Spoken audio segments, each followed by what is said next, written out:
नमस्कार, मैं हूं आलोक जोशी और आप देख रहे हैं आलोक अड्डा। और मैंने जो टॉपिक लिखा है वो आप सबने देख लिया होगा। भारत के गृह मंत्री अमित शाह कोरोना पॉजिटिव पाए गए हैं और उन्होंने खुद इस बात की खबर ट्वीट करके दी कि उनका जो टेस्ट निकला उसमें कोरोना पॉजिटिव पाए गए हैं और डॉक्टरों की सलाह पर वो अस्पताल में भर्ती हो रहे हैं। मैं अमित शाह की दाद देता हूं इस बात के लिए कि वो उन्होंने खुद सामने से, इससे पहले कि कोई और खबर लाए, कोई और इधर-उधर की चर्चा करे, उन्होंने ये बात साफ-साफ खुद कह दी है। और मैं कामना करता हूं कि जल्दी से जल्दी ठीक हों, जिससे जितना जल्दी ठीक हो सकता है। मेरा ख्याल है उनको अच्छा इलाज मिलेगा, तो उनके ठीक होने की कामना हम सबको करनी चाहिए। लेकिन इसके साथ कुछ सवाल उठते हैं, उन सवालों पर भी मैं चर्चा करूँगा और इसीलिए मैं ये फ़ेसबुक लाइव इस वक़्त कर रहा हूँ। लेकिन सबसे पहले मैं आपसे आग्रह करूँगा कि मेरे यूट्यूब चैनल वन आलोक जोशी को अगर अभी तक आपने सब्सक्राइब नहीं किया है, तो सब्सक्राइब का बटन दबा दें, साथ में घंटी बजा दीजिए यानी नोटिफ़िकेशन आइकॉन दबा दीजिए ताकि आपको नोटिफ़िकेशन मिल जाए, अलर्ट मिल जाए जब मैं लाइव जाऊँ या जब मैं नया वीडियो डालूँ। और इस वीडियो को लाइक भी कीजिए और शेयर भी कीजिए, इसमें कुछ बुनियादी ज़रूरी सवाल मैं पूछ रहा हूँ। आपको पता है मैं सत्यहिंदी.com के लिए भी वीडियो करता हूँ, तो सत्यहिंदी.com पर अगर आप इस वीडियो को देख रहे हैं, तो इसके डिस्क्रिप्शन बॉक्स में एक लिंक आपको मिलेगा, जिससे आप सत्यहिंदी.com के सदस्य बन सकते हैं। ये सच को सामने लाने की एक मुहिम है और इसमें आपकी मदद की बहुत ज़रूरत है, बहुत मदद मिल रही है, बहुत सारे लोग उसके साथ जुड़े हैं, फॉलो करते हैं, सब्सक्राइब करते हैं, बहुत सारे सदस्य भी बन रहे हैं लगातार। आप भी देख सकते हैं कि सदस्यता की स्कीम क्या है, किस तरह के सदस्य आप बनना चाहते हैं और उससे क्या मिलेगा। उस लिंक पे क्लिक कीजिए, आपको सब कुछ पता चल जाएगा। और अब वापस आते हैं कोरोना पर और भारत के गृह मंत्री अमित शाह की बीमारी पर। अमित शाह के बारे में आपको पता है कुछ समय पहले भी एक बार अफ़वाह उड़ गई थी कि अमित जी कहाँ हैं, दिखाई नहीं पड़ते हैं।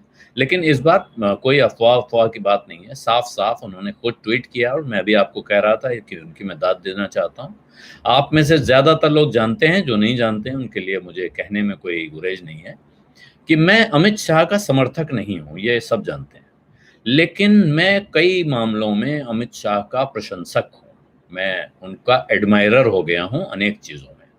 और उनमें से एक बात ये भी है जो आज उन्होंने की कि उन्होंने साफ-साफ इस बात का ऐलान किया अपने ट्विटर हैंडल पर कि उनको ये संक्रमण हो गया है और अब वो अस्पताल में जाकर भर्ती हो रहे हैं डॉक्टरों की सलाह पर। और मैं इस बात की कामना करता हूँ, फिर कह रहा हूँ गेट वेल सून औपचारिकता में भी कहा जाता है और मैं चाहता हूँ कि दिल से चाहता हूँ कि वो ठीक हों और जल्दी से जल्दी स्वास्थ्य लाभ करें और वापस अपने काम पे लगें। उसमें वो जो करेंगे, उसमें जो सवाल होंगे, हम वो सवाल उठाते चलेंगे। इसी वक़्त, इसी सरकार के एक और मंत्री पिछले 10 दिन से उसी अस्पताल में भर्ती हैं। उनके बारे में आपको पता नहीं चला होगा। ऐसे लो प्रोफाइल मंत्री भी नहीं हैं कि उनके बारे में पता न चले। लेकिन उन्होंने शायद बताना ठीक नहीं समझा, किसी और ने खबर लगाना ठीक नहीं समझा और जो परिस्थिति है इस वक़्त आइसोलेशन चल रहा है, क्वारंटाइन चल रहा है, कोई किसी से मिलता है, बहुत कम लोग एक-दूसरे से मिलते हैं।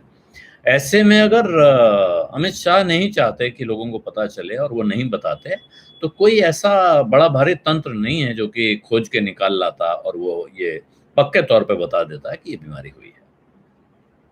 लेकिन अब इससे सवाल जो उठ रहे हैं, उन पे आता हूँ। अमित शाह के अलावा एक दूसरी दुखद खबर उत्तर प्रदेश से है। उत्तर प्रदेश की एक मंत्री का कोरोना से निधन हो गया है। ये चिंताजनक खबर है। अमित शाह से पहले दिल्ली सरकार के स्वास्थ्य मंत्री, आम आदमी पार्टी के नेता सत्येंद्र जैन को कोरोना हुआ था और वो मैक्स अस्पताल में भर्ती हुए थे। अमित शाह अमित शाह के पहले जो केंद्रीय सरकार के मंत्री दूसरे 10 दिन से भर्ती हैं वो, और भारतीय जनता पार्टी के सबसे ज़्यादा दिखने वाले और सबसे ज़्यादा बोलने वाले प्रवक्ता, डॉक्टर संबित पात्रा, जो मेडिकल डॉक्टर हैं, जो पीएचडी डॉक्टर नहीं हैं। ये तीनों मेदांता अस्पताल में भर्ती हो रहे हैं। ये तीनों, मेदांता अस्पताल गुड़गाँव में है, प्राइवेट अस्पताल है। डॉक्टर नरेश त्रेहन उसको चलाते हैं, जो इस देश के बहुत नामी-गिरामी हार्ट सर्जन हैं और मैं उनकी बहुत कद्र करता हूँ। लेकिन मेरा सवाल ये है कि क्या भारत के गृह मंत्री के लिए भी All India Institute of Medical Sciences, Akhil Bharatiya Ayurvigyan संस्थान में जगह नहीं थी? क्या एम्स में भारत के गृह मंत्री को रखे जाने का इंतजाम नहीं था?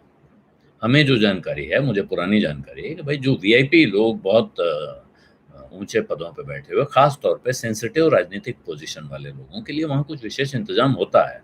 कुछ एक आध बेड ऐसे पक्के रखे जाते हैं कि अगर कोई अनहोनी हो जाए तो वो आए, भर्ती हो, उनका इलाज हो। श्रीमती इंदिरा गांधी पर हमला हुआ था तो उसके बाद उनको कहें, उनके शरीर को कहें, उनको All India Institute of Medical Sciences ही ले जाया गया था। वहीं काफ़ी जद्दोजहद के बाद ऐलान हुआ था कि अब वो नहीं बची हैं। 17 गोली लगने के बाद कोई कैसे बचता, लेकिन वो गई वहीं थी। मेरा प्रश्न ये है कि ये ऐसा क्यों है कि अमित शाह जी हैं, सत्येंद्र जैन हैं, और भी दूसरे नेता हैं, मंत्री हैं, इनको अपने इलाज के लिए उस प्राइवेट अस्पताल पर क्यों ज्यादा भरोसा है? या क्या सरकारी तंत्र में इतनी जगह नहीं रह गई है? आम आदमी अगर शिकायत कर रहा है कि हमें बेड नहीं मिल रहा है, तो वो उस बात पे कितना भरोसा आप करेंगे, ये देखने के बाद कि भारत के गृह मंत्री भी वहां नहीं है।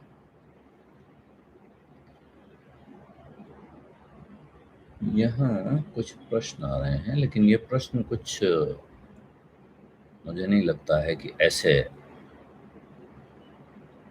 तो मैं उस पर बात नहीं आऊंगा बाद में, पहले मैं अपनी चर्चा करता हूं। तो एक सवाल, बुनियादी सवाल ये है, और पहला सवाल यही है कि क्यों जो भारत के बड़े नेता हैं, मंत्री हैं, पहले मैं इस बात के लिए तारीफ कर चुका हूं, अगर आपको याद हो कि अनिल बलूनी हैं, भारतीय जनता पार्टी के राज्यसभा सांसद हैं और प्रवक्ताओं के प्रमुख थे, मुख्य प्रवक्ता थे।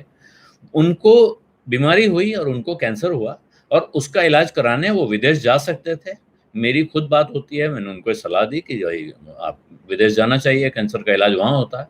लेकिन पूरे विश्वास के साथ, भरोसे के साथ उन्होंने कहा नहीं, विदेश नहीं जाऊँगा, मैं मुंबई में टाटा मेमोरियल अस्पताल में इलाज होता है वहीं कराऊँगा, हो जाएगा। और उन्होंने यहाँ इलाज कराया और स्वस्थ होकर चले गए। इस तरह के और उदाहरण हैं। पूर्व प्रधानमंत्री अटल बिहारी वाजपेयी ने अपना operation all India Institute of Medical sciences में करवाया। तो ऐसे तमाम उदाहरण जब दिखते हैं, उनमें आपके मन में भी भरोसा जागता है। ये जो इंस्टीट्यूट, जिनको हम इंस्टीट्यूट ऑफ एक्सीलेंस कहते हैं, और एम्स कोई मामूली इंस्टीट्यूट नहीं है। एम्स में भर्ती होना किसी भी मेडिकल छात्र का सपना होता है। जो भी लोग मेडिकल एंट्रेंस एग्जाम देते हैं, उनकी टॉप चॉइस होती है all India Institute of Medical sciences. अगर वहां भर्ती हो जाए तो वो किसी और जगह नहीं जाना चाहता है। तो फिर क्या जगह है, क्या वजह है कि हम इस सरकारी कुर्सी पर बैठे हुए होने के बावजूद, पूरी व्यवस्था होने के बावजूद, आप देखते हैं कि ये मंत्री एक निजी अस्पताल में जा रहे हैं?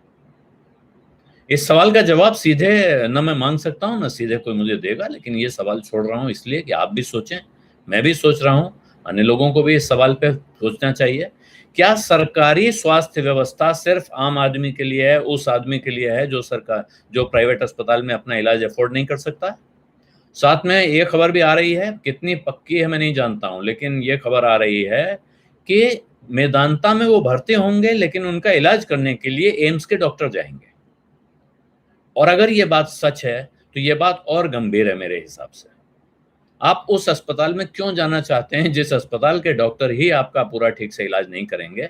इलाज के लिए अगर एम्स के डॉक्टर को जाना है, तो फिर एम्स में ही एम्स के डॉक्टर आपका इलाज करें। ये क्यों बेहतर नहीं है, बजाय इसके कि वो यहाँ से अपना काम छोड़ें, घंटे 2 घंटे सड़क पर गुजारेंगे, उसके बाद वो वहाँ आपका इलाज करेंगे, या वो सिर्फ आपका इलाज करने के लिए डेडिकेट हो जाएंगे, तो वो यहाँ उस एम्स में जहाँ लाइन लगी रहती है, जहाँ वरांडे में बैठने की जगह नहीं होती है, जहाँ मरीजों की भीड़ लगी रहती है लगातार, वहाँ से काम छोड़कर जाएंगे और एक प्राइवेट अस्पताल में भर्ती एक वीआईपी मरीज की देखभाल करेंगे। इस प्रश्न पर हम सबको विचार करना चाहिए। अब एक दूसरा सवाल है इससे जुड़ा हुआ। दूसरा सवाल यह है कि 5 तारीख को अयोध्या में होने वाला है राम जन्मभूमि मंदिर का पूजन। वो भूमि पूजन है, शिला पूजन है, क्या है, इसको लेकर तकनीकी सवाल हैं, वो सवाल उठते रहेंगे, लेकिन एक आयोजन है। उस आयोजन में कहा गया है कि 200 लोगों को ही आमंत्रित किया गया है। हालांकि इन 200 लोगों के आमंत्रण के अलावा वहां कितने लोग पहुंचेंगे, अभी इसकी कल्पना ही की जा सकती है। पत्रकारों के बारे में आप जानते ही हैं, उन्होंने अभी से वहां जमावड़ा लगाना शुरू कर दिया है। हमारे कुछ मित्र भी हैं, आज़ाद पत्रकार हैं, यानी स्वतंत्र पत्रकार हैं, लेकिन एक तरफ झुके हुए हैं, तो वो भी वहां पहुंच गए हैं और उन्होंने भी अपनी तरफ से वहां से अपना प्रचार प्रसार शुरू कर दिया है कि अब मैं ठिकाने पे आ गया हूं। तो लोग कैसे पहुंच रहे हैं इस तरह के जगह पे, कहा गया है, जबकि जो गाइडलाइन नई आई है अनलॉक की, उसमें है कि कोई धार्मिक आयोजन नहीं होना है। धार्मिक आयोजनों पर भी पाबंदी है, फिर भी वो धार्मिक आयोजन हो रहा है तो वो जो राज्य सरकार है उसको गाइडलाइंस में इजाजत है कि वो तय कर ले कि क्या करने की इजाजत वो देगी और क्या नहीं देगी। लेकिन एक और गंभीर सवाल उठ गया है, क्योंकि उस आयोजन में प्रधानमंत्री को भी न्योता दिया गया है और उन्होंने जाना कंफर्म कर दिया है, ये बताया गया है। तो अब अगर अमित शाह कोरोना पॉजिटिव पाए गए हैं, अस्पताल में भर्ती हो गए हैं और उन्होंने अभी पिछली कैबिनेट मीटिंग में 3 दिन पहले हिस्सा लिया है, तो उस कैबिनेट मीटिंग में शामिल सभी मंत्रियों को और जो अधिकारी उस मीटिंग में थे, अगर आप गाइडलाइंस का पालन करें तो उन सबको अब आइसोलेट होना चाहिए, होम क्वारंटाइन होना चाहिए। ऐसे में उनमें से कोई भी, और जाहिर है इसमें प्रधानमंत्री भी शामिल हैं, उनमें से कोई भी उस 5 अगस्त के आयोजन में शामिल होने कैसे जा पाएगा, ये एक सवाल है। क्या उन्हें जाना चाहिए? नहीं जाना चाहिए? अगर वो नहीं जाएंगे तो क्या उनके बिना ये आयोजन होगा? और इसी तरह जो लखनऊ की जो मंत्री हैं, उनका निधन हो गया कोरोना से, उत्तर प्रदेश सरकार की मंत्री हैं, उनसे पिछले दिनों में कितने लोगों का साबका पड़ा होगा, किस किस से वो मिली थी, वहाँ कितने लोग इसमें क्वारंटीन हैं, ये प्रश्न है। अब मुझे नहीं मालूम है कि अमित शाह जी कितना बाहर निकले या नहीं निकले, लेकिन ये सवाल हैं और मैं सिर्फ ये बुनियादी सवाल उठाना चाहता था। इससे ज़्यादा सवाल उठाने के लिए मैंने आज की बात नहीं की है। लेकिन हाँ, जो लोग भी अयोध्या पहुंच गए, मैं सभी के बारे में कह रहा हूँ, कोई वो मेरे मित्र हों, शत्रु हों, सभी पक्ष के लोग वहाँ पहुंचे होंगे। और क्योंकि पत्रकारों का तो धर्म बनता है ना कि जहाँ कुछ भीड़ भाड़ वहाँ पहुंचे। हालांकि उत्तर प्रदेश सरकार ने गाइडलाइंस में लिखा हुआ है कि एएनआई और दूरदर्शन की तरफ से इस कार्यक्रम का कवरेज होगा और उनको निर्देश दिया जाएगा कि वो इसकी फीड सभी दूसरे मीडिया को उपलब्ध कराएं ताकि दूसरे लोग जो चाहें इसको दिखा सकें। यानी सरकार कह रही है कि आप लोग यहाँ ना आए, तो साथ में इंतजाम कर रही है कि आपको इस कार्यक्रम की वीडियो फीड कैसे मिल जाए। तो अपनी तरफ से उसने इंतजाम किया हुआ है, लेकिन उस इंतजाम से क्या लोग संतुष्ट होंगे? जब तक मैं खुद जाके अपनी शक्ल नहीं दिखाऊंगा, तब तक मैं अपने दर्शकों को कैसे कहूंगा कि मैं वहां ठिकाने पे पहुंचा था और मैंने वहां से कवरेज की है। सरकार से हम कह रहे हैं और सरकार ने कहा है 200 लोग आयोजन में शामिल होंगे। साथ में सरकार ने जिला प्रशासन की तरफ से एक विज्ञप्ति जारी हुई है, उसमें लिखा है 1 लाख पैकेट प्रसाद बांटने की व्यवस्था की जाएगी। ये 1 लाख पैकेट प्रसाद क्या घर घर जाकर बांटा जाएगा, गांव गांव जाकर बांटा जाएगा या कुरियर से भेजा जाएगा? अयोध्या जिले में, अयोध्या शहर में अनेक जगहों पर एलईडी टीवी लगाकर इस आयोजन को देखे जाने की व्यवस्था की जाएगी। इस आयोजन को देखने कौन लोग पहुंचेंगे? वो उन 200 लोगों के अंदर के लोग ही होंगे या फिर 200 लोगों के बहुत सारे जत्थे जमाने का इंतजाम होने वाला है अयोध्या में? ये प्रश्न है। और दूसरी तो ये सवाल अनेक हैं। मेरा ख्याल है इन सवालों पे आपको विचार करना चाहिए और इसके साथ ये सोचना और विचार करना बहुत जरूरी है कि इस वक्त अयोध्या और मंदिर के उत्साह में कितने रंगे हुए हैं हमारे आसपास के लोग, आसपास का माहौल, और खास तौर पे जो जिसको मीडिया कहते हैं, अखबार और टेलीविजन चैनल, वो कैसे झूम झूम के आपको दिखा रहे हैं। और वो इस चक्कर में आपको ये नहीं दिखा रहे हैं कि कोरोना का क्या चल रहा है, चीन की सीमा पर क्या हो रहा है, उसके तो बारे में बात होना ही बंद हो गया है। पैंगोंग लेक के नजदीक जिस जमीन के बारे में रोज बात हो रही थी और राफेल के साथ जो एंकर लोग खड़े होकर दिखाते थे कि अब राफेल आ गया है, अब चीन की सिट्टी पिट्टी गुम हो जाएगी, अब चीन 2 किलोमीटर पीछे चला गया है, वो कहाँ हैं? चीन ने खुलेआम कह दिया है कि हम कोई पीछे पीछे नहीं जा रहे हैं, हम जहां हैं वहां रहेंगे। तो मैं सिर्फ प्रश्न उठा रहा हूं, और ये प्रश्न इसलिए उठा रहा हूं कि ये प्रश्न किसी ना किसी को तो उठाने पड़ेंगे ना। सवाल उठाना ही हमारा काम है और उन सवालों पर विचार करना हमारा और आपका दोनों का काम है। मेरे मन में जो सवाल आए, मुझे लगा कि इनको रख देना जरूरी है, इसलिए मैं सामने रख रहा हूं। इनके बारे में और विचार आएंगे, उनको सामने रखूंगा। फिलहाल इजाजत चाहता हूं। धन्यवाद, नमस्कार।